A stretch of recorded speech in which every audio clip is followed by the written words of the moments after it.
ኑሮ ተወደደ ብለው እንደ ሱዳናውያን አደባባይ አልወጡም። ከፋም ብለውም የአረቡን አብዮት እንዳቀጣጠለው ቱኒዚያዊው መሐመድ ቦአዚዝ ጋዝ አርከፍክፈው ራሳቸውን አላቃጠሉም። አስጨናቂ የትምህርት ስርዓት፣ ያልተመጣጠነ የሀብት ክፍፍል፣ ዝቅተኛ የደሞዝ ክፍያ፣ የበዛ የሥራ ጫናና የኑሮ ውድነት ቢያስመረራቸው አንድ ቀላል ግን አደገኛ ውሳኔ ወሰኑ። የሀብታሙ ሀገር ዜጎች ሌላ ዜጋ አንፈጥርልሽም ሲሉ በሀገራቸው ላይ አድማ መቱ። ባጭሩ መውለድ አቆሙ። ውጤቱም ምድር ከተፈጠረች የወሊድ ሁኔታም መመዝገብ ከጀመረበት ጊዜ አንስቶ በሰው ልጅ ታሪክ ተመዝግቦ የማያውቅ ዝቅተኛ የወሊድ ምጣኔ በሀገራቸው እንዲመዘገብ አደረገ። አድማቸውም ከምንም ተነስታ የዓለማችንን ትልቁን ኢኮኖሚ ለገነባችው ሀገራቸው የህልውና አደጋን ደቀነባት። በዜጎቹ ውሳኔ ግራ የገባው የሀገሩ መጻኢ ዕድልም አደጋ ላይ የወደቀበት መንግሥት ልጅ እንዲወልዱለት ዜጎቹን ማባበል ያዘ። በጥሬ ገንዘብ መደጎም፣ የትምህርት ቤትና የቤት ኪራይ ወጪ መጋራት፣ ለእናትና አባት የበዛ የወሊድ ፈቃድ መስጠት፣ ብቻ የዜጎችን ልብ ያራራልኛል ብሎ ያመነበትን ሰጥቷቸው ነበር። ዜጎቹ ግን ምነው ከረፈደን እያዜሙ ማባበያውን አልቀበላሉት እንጂ። የተባበሩት መንግሥታት ድርጅት ትንበያ እንደሚያሳየው ከሆነ በእርግጥም መንግሥት ረፍዶበታል።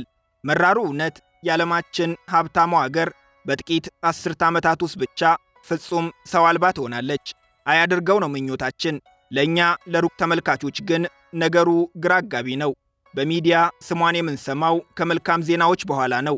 የበዛ ሀብቷ፣ የተራቀቀ ቴክኖሎጂዋ፣ እንደ አዲስ የጎመራው የሙዚቃና የፊልም ኢንዱስትሪዋ ከራሷ አልፎ ዓለምን አጥለቅልቋል። በኤሌክትሮኒክስ ምርት ሳምሰንግና ኤልጂ፣ በመኪና ቴክኖሎጂ ሃንዳይና ኪያ የተሰኙት ምርቶቿ በየቤታችን ገብተዋል። ዓለም በሄድኩባት ባየኋት በኖርኩባት እያለ የሚመኛት አገር ናት ደቡብ ኮሪያ። ዜጎቿ ግን ሌላ ታሪክ ነው የሚያወሩት። መውለድ አንፈልግም ይላሉ። ግን ለምን? ደግሞስ ምን ቢጨከን ሀገር እስክጠፋ ይጨከናል? የሆነስ ሆነና መዋለዱ ባይሆንላቸው መዋለድ የሆነልንን በስደተኝነት ይቀበሉን ይሆን? በዝርዝር እናያለን።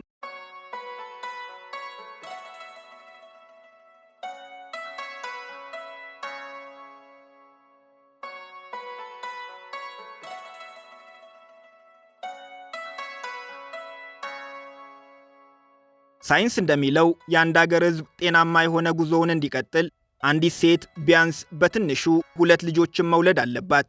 ምክንያቱም እናትና አባት ሲያልፉ በምትካቸው 2 ልጆቻቸው ስለሚቀሩ የሀገሪቱ የሕዝብ ቁጥር በነበረበት ይቀጥላል። በደቡብ ኮሪያ ግን ነገሩ የተገላቢጦሽ ነው።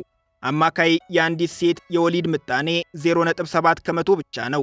እሱም ቢሆን ሀገር አቀፉ አማካይ እንጂ በከተሞች ሲሆን ቁጥሩ ከዚህም በታች ይወርዳል። በዋና ከተማዋ ሴኡል ለምሳሌ የወሊድ ምጣኔው 0.5 ከመቶ ብቻ ነው።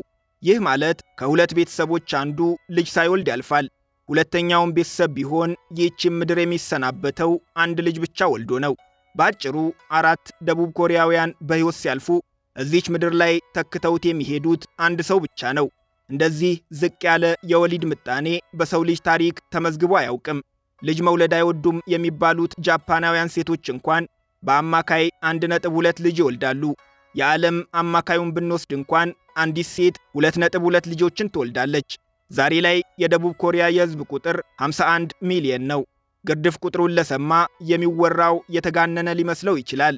ከ51 ሚሊዮን የሀገሪቱ ዜጎች ግን 20 ከመቶ የሚሆኑት ዕድሜያቸው ከ65 ዓመት በላይ የሆኑ ጡረተኞች ናቸው። ከ25 ዓመታት በኋላ ደግሞ የጡረተኛ ዜጎቿ ቁጥር በእጥፍ ጨምሮ 40 ከመቶ ይደርሳል። በኮሪያ ጎዳና ከሚያገኟቸው 100 ሰዎች 40 የሚሆኑት ዕድሜያቸው ከ65 ዓመት በላይ ይሆናል እንደማለት ነው። በዛ ላይ የአምራች ዜጎቿ ቁጥር ያለማቋረጥ በየዓመቱ በ300,000 ሰዎች እየቀነሰ ነው። እንደ ትንበያው ከሆነ የሚወለዱ ዜጎች ቁጥር እየቀነሰ የተወለዱትም እያረጁ ከ40 ዓመት በኋላ የደቡብ ኮሪያ የሕዝብ ቁጥር በግማሽ ቀንሶ 25 ሚሊዮን ብቻ ይሆናል። ከ25 ሚሊዮኑም ከፍተኛውን ቁጥር የሚይዙት አዛውንቶች ይሆናሉ። አዛውንትነት የተፈጥሮ በረከት፣ የሰው ልጅ ሁሉ ምኞት ቢሆንም ሀገራቸውን አገልግለው ጡረታ የወጡ አንጋፋ ዜጎችን የሚተካ አዲስ ትውልድ ከሌለ ግን የሀገር ሕልውና አደጋ ውስጥ ይወድቃል። ኢኮኖሚዋም ይንኮታኮታል። ለውትድርና የምትመለምለው የሰው ኃይል ስለማይኖራትም የደህንነት ስጋት ይጋረጥባታል። ኢኮኖሚው የሚጎዳበትን ቀላል ምሳሌ እንንገራችሁ። ደቡብ ኮሪያ ዓለማችን ላይ ሀብታም የጡረታ ዋስትና ድርጅት ካላቸው ሀገራት አንዷ ናት። ድርጅቱ ዛሬ ላይ $700 ቢሊዮን ሀብት አለው። ችግሩ ግን የጡረታ ተቀባይ ዜጎቿ ቁጥር በአስደንጋጭ መጠን እየጨመረ ነውና ከ30 ዓመት በኋላ ይህ ሀብት ሙሉ በሙሉ ተሟጦ ያልቃል። እናም ጡረተኛ ዜጎቿ ከጡረታ ዋስትና ድርጅት ሳይሆን ከመንግሥት ካዝና ገንዘብ መቀበል ይጀምራሉ። ሀገሪቱ በተቃራኒው በአምራች ኢንዱስትሪዎቿ ውስጥ የሚሰራ የተሰራውንም የሚሸምት ወጣት ዜጋ ስለማይኖራት ማምረትም መግዛትም የማትችል ደካማ ሀገር ትሆናለች። ይህ ስጋት ቀድሞ የታየው የደቡብ ኮሪያ መንግሥት ዜጎቹ ልጅ እንዲወልዱለት ማበረታታት የጀመረው ከፈረንጆቹ 2006 ጀምሮ ነበር። ማበረታቻው ዛሬም እንደቀጠለ ነው። ዜጎች አንድ ልጅ ሲወልዱ በገጠርና በከተማ ቢለያይም በወር ከ300,000 እስከ 1 ሚሊየን የኮሪያን ዋን ወይም $700 የገንዘብ ድጋፍ ያገኛሉ። በእኛ ምንዛሪ ከ90,000 ብር በላይ መሆኑ ነው። ከቤት ኪራይና ከትምህርት ቤት ወጪም እስከ 22 ከመቶውን መንግሥት ይሸፍንላቸዋል። ልጅ የወለዱ እናትና አባት ልጆቻቸው 7 ዓመት እስኪሆናቸው እንደ ፍላጎታቸው የሚጠቀሙት በድምሩ የ18 ወራት ወይም የ1 ዓመት ተኩል የጋራ እረፍት ይሰጣቸዋል። ፕሮግራሙ ከጀመረበት 2006 ጀምሮ መንግሥት ለወላድ ዜጎቹ ብቻ እስከ ዛሬ የ$270 ቢሊዮን ድጎማ አድርጓል። ያም ሆኖ ዜጎቹ አሁንም ልጅ መውለድ አይፈልጉም። ለምን? እንመለስበታለን።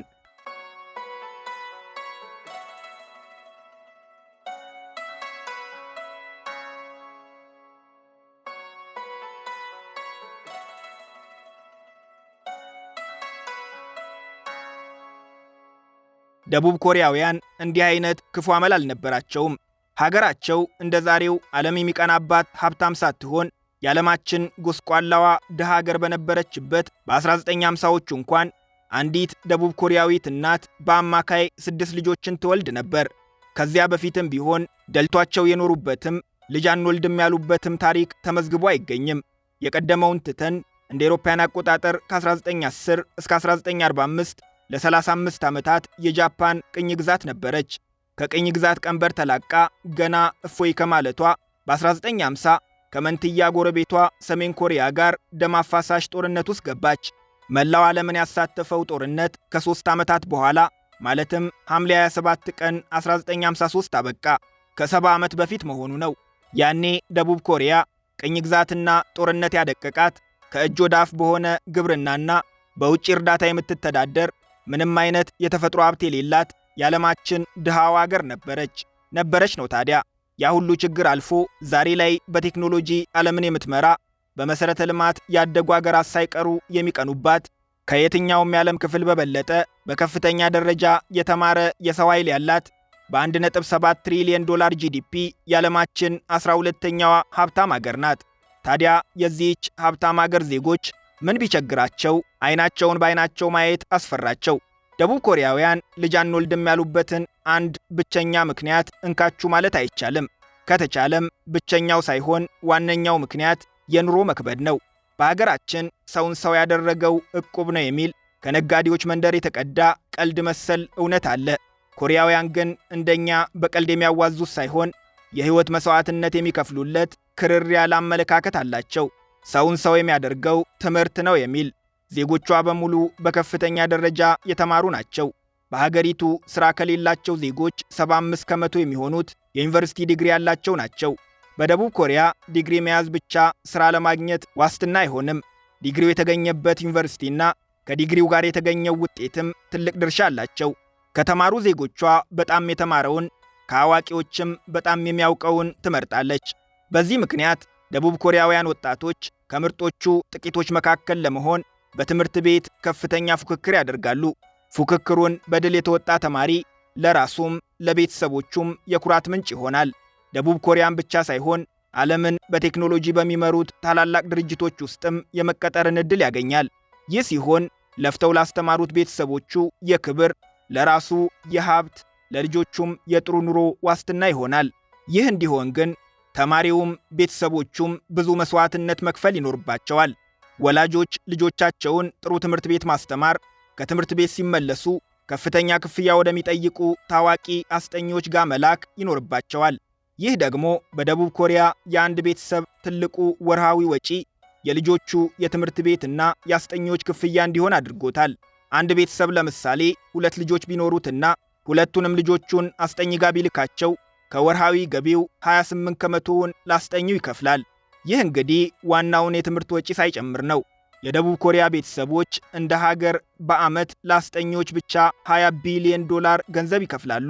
የቤተሰብ መስዋዕትነት ግን ገንዘብ በመክፈል አያበቃም። ተማሪዎች ብዙ ገንዘብ ስለወጣባቸው ብቻ ይሳካላቸዋል ማለት አይደለም። ነገርየው የጉብዝና ብቻ ሳይሆን የፉክክርም ጉዳይ ነው። ከሁሉም ተሽሎ መገኘት፣ በተለይም በከተሞች ያለው ፉክክር እልህ አስጨራሽ ነው። ነገሩን ከባድ የሚያደርገው ደግሞ 92 ከመቶ ደቡብ ኮሪያውያን በከተማ ነው የሚኖሩት። ታዲያ የገጠሩ የፉክክር ሜዳ የከተሜዎቹን ያህል የተመቻቸ ባለመሆኑ መንግሥት ለገጠር ተማሪዎች ማበረታቻ እያለ ዩኒቨርሲቲ ሲገቡ ጥሩ የሚባሉ ፊልዶችን እንዲማሩ ኮታ ይሰጣቸዋል። በከተማ ያለው ፉክክር እጅግ ከባድ የሆነባቸው ቤተሰቦች ታዲያ ልጆቻቸው ለገጠር የተሰጠውን ኮታ እንዲጠቀሙ ሲሉ የከተማ ኑሯቸውን እርግፍ አድርገው ትተው ገጠር ይገባሉ። ይህም አማራጭ እንጂ የስኬት ማረጋገጫ ግን አይሆንም።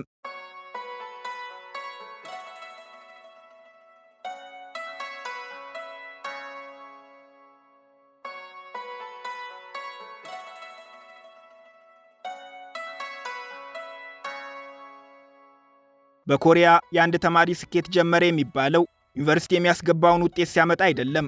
ያመጣው ውጤት በአገሪቱ ልዩ ክብር የሚሰጣቸው 3ቱ ታላላቅ ዩኒቨርሲቲዎች ውስጥ የሚያስገባው ሲሆን እንጂ ዩኒቨርሲቲዎቹ ስካይ የሚል የውል መጠሪያ አላቸው። ሴውል ናሽናል ዩኒቨርሲቲ፣ ኮሪያ ዩኒቨርሲቲ እና ዮንሴ ዩኒቨርሲቲ። እነዚህን ዩኒቨርሲቲዎች የተቀላቀሉ ተማሪዎች የሕይወታቸውን የመጀመሪያውን ፈተና እንዳለፉት ይቆጠራል። ችግሩ ግን እዚያ ለመድረስ የገነትን በር የማስከፈትን ያህል አስጨናቂ ሕይወት ያሳልፋሉ። በየዓመቱ ታኅሳስ በገባ በሦስተኛው ሐሙስ ተማሪዎች ሀገር አቀፍ አጠቃላይ የዩኒቨርሲቲ መግቢያ ፈተና ይወስዳሉ።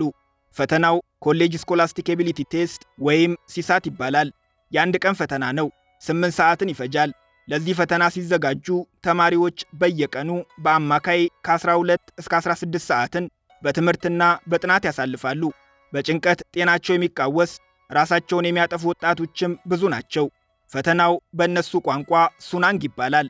ይህ የአንድ ቀን ፈተና ታዲያ ለተማሪዎች፣ ለቤተሰቦች፣ እንደ ሀገርም ለኮሪያውያን የምጥ ቀን ነው። በመረጃ እንንገራችሁ።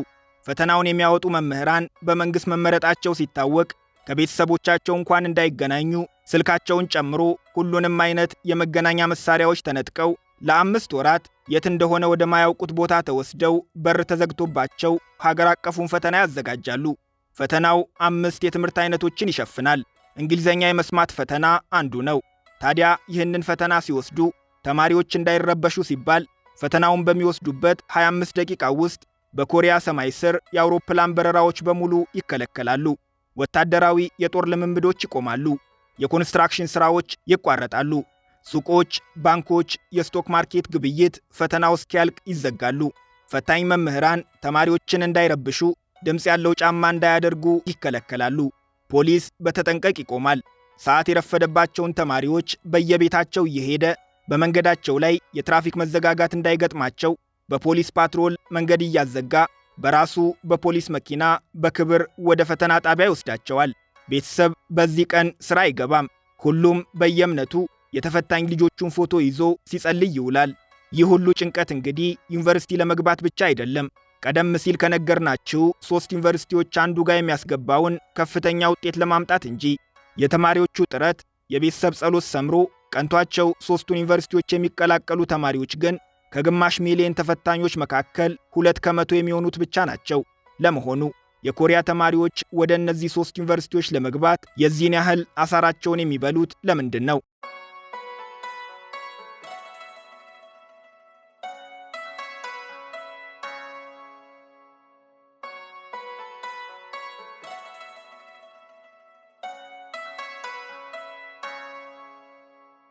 ደቡብ ኮሪያ ሀብታም፣ የበለጸገች፣ የኮራች፣ የደራች አገር ሲባል ሰምተው ከነበር ምንም ስህተት የለውም። ስህተቱ ሀብቱ የዜጎቿ ከመሰሉት ነው። ሀብቱም ብልጽግናውም የሰፊው ሕዝብ ሳይሆን የጥቂት ቤተሰቦች ነው። እነዚህ ቤተሰቦች ሀገርኛ ስም አላቸው። ቼይቦል ይባላሉ። ሀብታም ቤተሰቦች የሚል ግርድፍ ትርጉም እንስጠው፣ ብዙ እንዳይመስሏችሁ። 4 ብቻ ናቸው፣ ያውም የምታውቋቸው። ሳምሰንግ፣ ኤልጂ፣ ሃንዳይ እና ኤስኬ የሚሉ ስሞችን ካወቋቸው የድርጅት ስም ብቻ እንዳይመስሏችሁ። የእነዚህ 4 ድርጅቶች ባለቤቶች ብቻ ከደቡብ ኮሪያ ኢኮኖሚ 40 ከመቶውን፣ ከሀገሪቱ ዓመታዊ ኤክስፖርትም 50 ከመቶውን ይቆጣጠራሉ። የድርጅቶቹንና የቤተሰቦቹን ቁጥር ጥቂት ከፍ አድርገን 10 ብናደርሳቸው የሀገሪቱን ሀብት 60 ከመቶ፣ ቁጥራቸው 30 ሲደርስ ደግሞ ከደቡብ ኮሪያ ኢኮኖሚ 77 ከመቶውን ብቻቸውን ይይዛሉ። ልብ ያድርጉ፣ 30 የደቡብ ኮሪያ ቤተሰቦች ብቻ የሀገሪቱን 77 ከመቶ ሀብት ይቆጣጠራሉ። ከሁሉም የሚበልጠው የሳምሰንግ ባለቤቶች ሀብት ነው። በ2024 በወጣ ሪፖርት መሠረት ሳምሰንግ ብቻውን ከደቡብ ኮሪያ ጥቅል ዓመታዊ ሀብት 23 ከመቶውን ይይዛል። ደቡብ ኮሪያ የሳምሰንግ ሪፐብሊክ ናት የሚባለውም ለዚህ ነው። የአገሪቱ ሕልውና የተመሠረተው በእነዚህ ድርጅቶች ላይ ነውና መንግሥት እንደ እንቁላል ይንከባከባቸዋል። የግብር እፎይታ፣ ብድር፣ ድጎማ ያደርግላቸዋል። እንግዲህ ደቡብ ኮሪያውያን ወጣቶች ዕድሜ ልካቸውን የሚማሩት ተጨንቀው ቤተሰቦቻቸውን የሚያስጨንቁት እነዚህ ሀብታም ቤተሰቦች በሚቆጣጠሯቸው ዓለም አቀፍ ድርጅቶች ውስጥ ተቀጥሮ ለመስራት ነው። ቀደም ሲል ከጠቀስናቸው 3ቱ ዩኒቨርሲቲዎች መመረቅ አንድ እርምጃ ወደ ድርጅቶቹ ያስጠጋ ይሆን እንደሆነ እንጂ ብቻውን ግን በቼይቦል ድርጅቶች ውስጥ አያስቀጥርም። ሳምሰንግ ለምሳሌ በዓመት አንዴ የራሱን የቅጥር ፈተና ያዘጋጃል። በአንድ ወቅት 14000 ሰራተኞችን ለመቅጠር ባወጣው ማስታወቂያ የተመዘገቡት 200,000 ተመራቂዎች ነበሩ። ሌሎችም ታላላቅ ድርጅቶች ተመሳሳይ መንገድ ይከተላሉ። በእነዚህ ዓለም አቀፍ ድርጅቶች ውስጥ መቀጠር ለደቡብ ኮሪያውያን ወጣቶች ወደ ተሳካ ሕይወት መግቢያ የመጨረሻው በር ነው። እዚህ መግባት ትልቅ ክብር፣ ብዙ ገቢ፣ አዲስ የመኖሪያ መንደርና ቆንጅዬ የትዳር አጋር ያስገኛል። በሕይወት ዘመናቸው ከፍተኛ ደሞዝ፣ ጥቅማ ጥቅም፣ ነፃ ሕክምና፣ ቦነስና የጡረታ ዋስትና እንደሚኖራቸው የማረጋገጫ ማህተም እንደማግኘት ማለት ነው። በስራቸው ውጤታማ ከሆኑም ከድርጅቶቹ የሚያገኙት ልምድ በሌላ በየትኛውም የዓለማችን ትልቅ ድርጅት ውስጥ ያስቀጥራቸዋል። ተቋማቱ በራሳቸውም በሁሉም የዓለም አገራት ስለሚሰሩ በዓለም አቀፍ ዝውውር ወደ ፈለጉት አገር መሄድም ይችላሉ። ሌላው የደቡብ ኮሪያ ዜጎች በእነዚህ ድርጅቶች ውስጥ መቀጠርን የሚፈልጉበት ምክንያት አማራጭ ማጣት ነው። እንኳንና እነሱ ሀገራቸውን ብትሆን ከእነዚህ ድርጅቶች ለይታ የምታየው ዕጣ ፈንታ የላትም። 77 ከመቶ የአገሪቱ ኢኮኖሚ በጥቂት ድርጅቶች እጅ በተያዘባት አገር እነዚህን ድርጅቶች የሙጥኝ ከማለት ውጪ ዜጎቿ ሌላ አማራጭ የላቸውም። ችግሩ ግን የሙጥኝ ቢሉም የሚሳካላቸው ከዓመታዊ ተመራቂዎች 2 ከመቶዎቹ ብቻ ናቸው። የሌሎቹ ዕጣ ፈንታ አነስተኛ ደሞዝ የሚከፍሉ ድርጅቶችን መቀላቀል፣ ከከፋም ሥራ አጥ መሆን ነው። ታዲያ ይህንን ሁሉ አስጨናቂ መንገድ አልፈው ያልተሳካላቸው ወይም ሥራ ያጡ ዜጎች እነሱ ያለፉበትን አስጨናቂ መንገድ የሚያልፍ ሌላ ዜጋ ላለመፍጠር መወሰናቸው በሀገራቸው ላይ ጨከኑ ያስብላቸው ይሆን?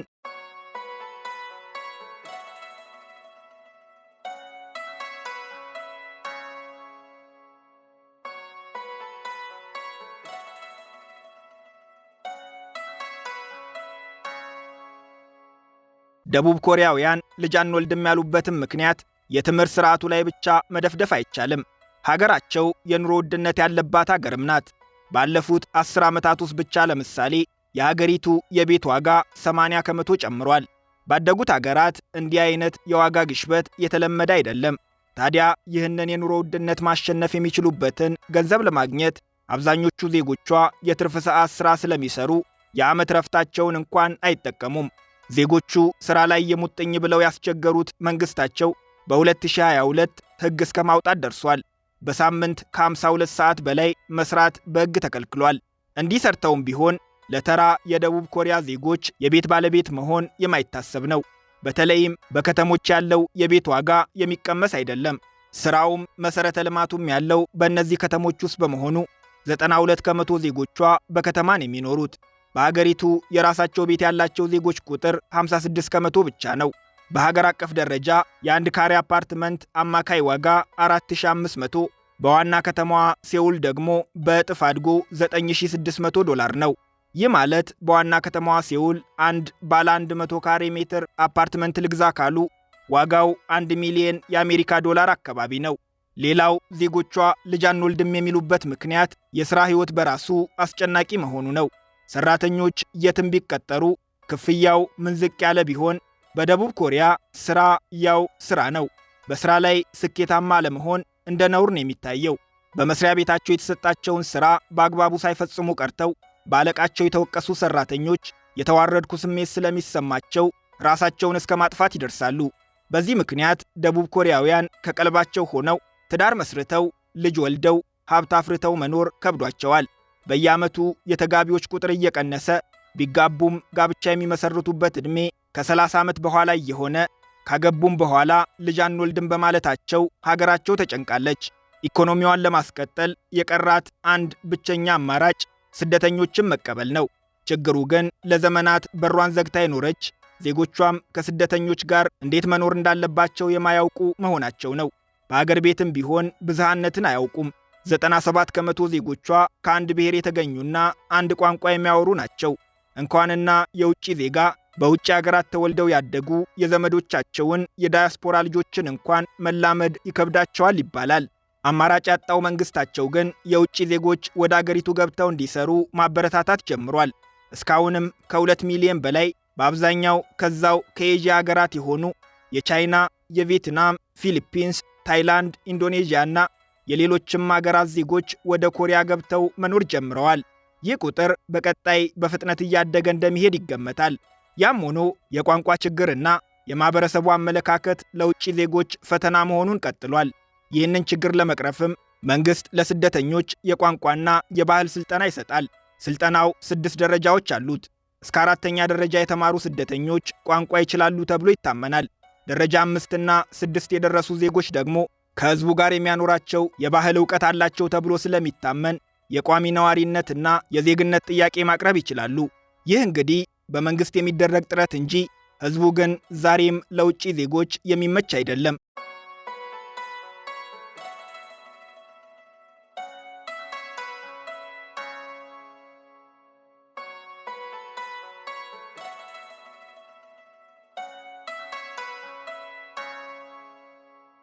የዛሬው ጉብኝታችንን በዚሁ አበቃን። አብራችሁን ስለቆያችሁ እናመሰግናለን።